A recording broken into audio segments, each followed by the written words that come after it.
Let's take a look at number 1.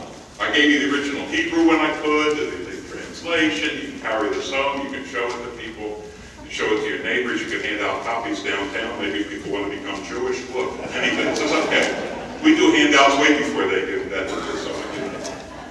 Leviticus 19:14. V'lifnei iver lo titein michshol, v'yareta me'elohecha ani Hashem. You shall not place a stumbling block before the blind. You shall revere the Lord your God. Now think of all the things that we've been saying. Torah is counterintuitive, that's first of all. Secondly, it runs on its own sense of language that is not immediately apparent. You shall not put a stumbling block before the blind. It's not a Torah prohibition against putting a chair on the street, on the pavement where blind people walk, so that the next time the person comes, they fall over the chair. That's also included, you understand. But it's probably the least meaning of that line. That it has absolutely nothing to do with physical blindness, and it has absolutely nothing to do with a physical impediment. And yet the line says, before the blind, you shall not place a stumbling block. Let me share with you something that has been said in this regard by one of the people that I love. I never met him. Aaron Levine, professor of economics at Yeshiva University. I think he's retired now. This is an economist, by the way, with his PhD in economics, and also a rabbi, and a posek, a rabbinic decisor, and one of the most brilliant masters of the relationship between Jewish tradition and economics that I have ever read in my entire life. I commend him to you. That's why I put him in the reading list at the end, on the bottom of the second page. I want to read from Aaron Levine to give you a sense of what's being said in the 21st century about not putting stumbling block before the blind. Got my context now? I'm doing Torah.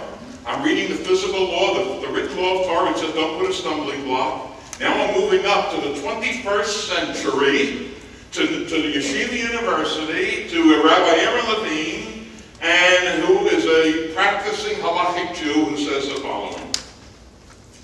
Even though the seller has no investigative responsibility in respect to financial status of his customer, offering a reluctant customer an installment plan as a means of inducing him to purchase an item he feels he cannot afford clearly violates Jewish business ethics.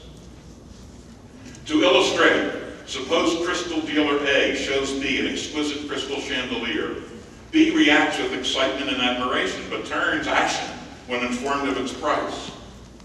Eager to make a sale, A offers B the opportunity to pay out the purchase over a year in monthly installments. B remains reluctant, admitting that while the installment plan would make the purchase feasible for him, his budget, in consequence, would suffer considerable strain. Reminding B once again of the aesthetic qualities of the chandelier, A repeats his offer, expressing confidence that B will somehow make ends meet, the chandelier purchase notwithstanding. B is now persuaded and concludes his purchase. Since the purchase allows B to live beyond his means, A's persuasion clearly amounts to ill-suited advice and violates the interdict, "You shall not place a stumbling block before the blind." You hear it? Is that wonderful? That's Torah, 21st century, derived from the written Torah.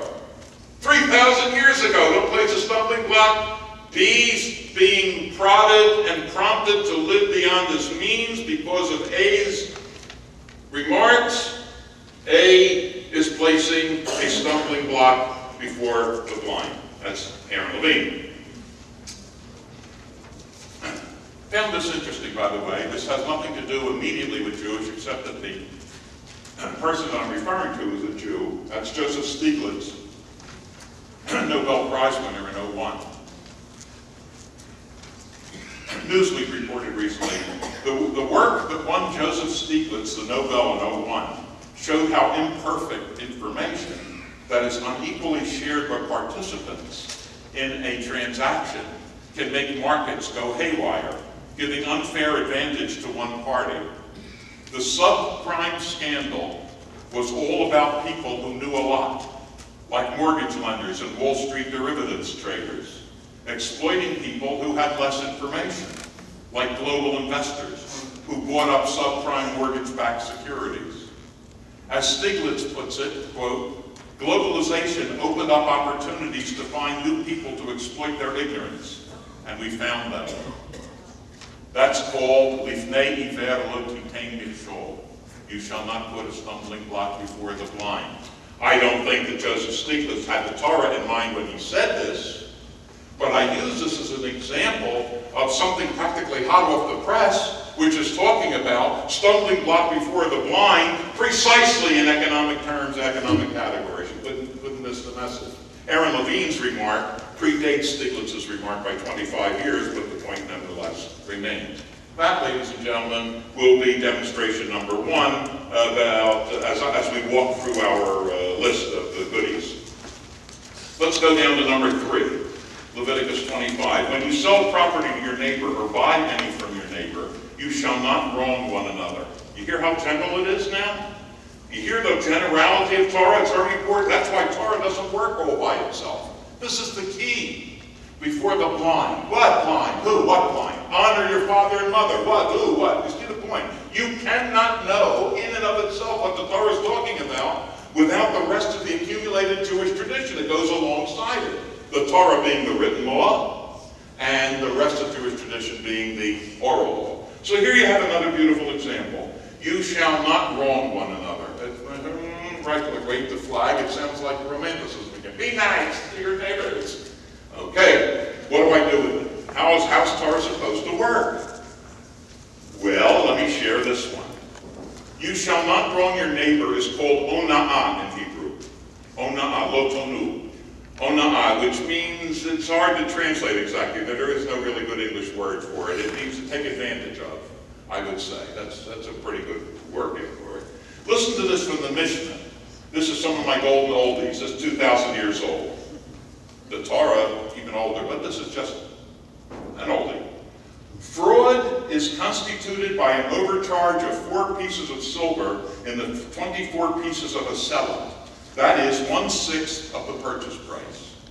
Until what time is one suffering defraudment permitted to retract? Right? I paid more than 1/6 over the selling price.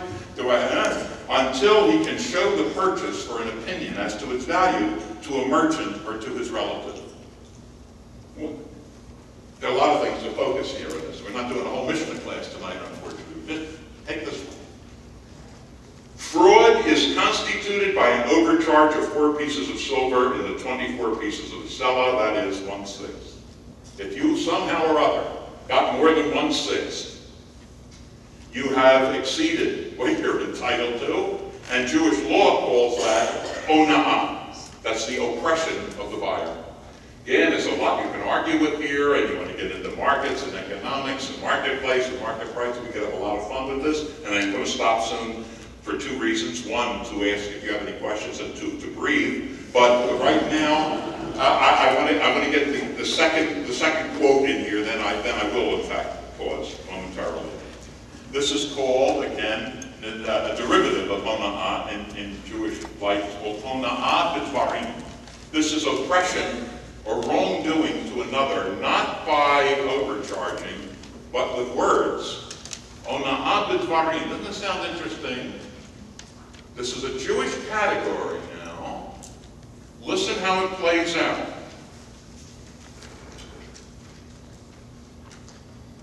The Mishnah again. Just as there is fraud by overreaching in buying and selling, so there is wrong done by words.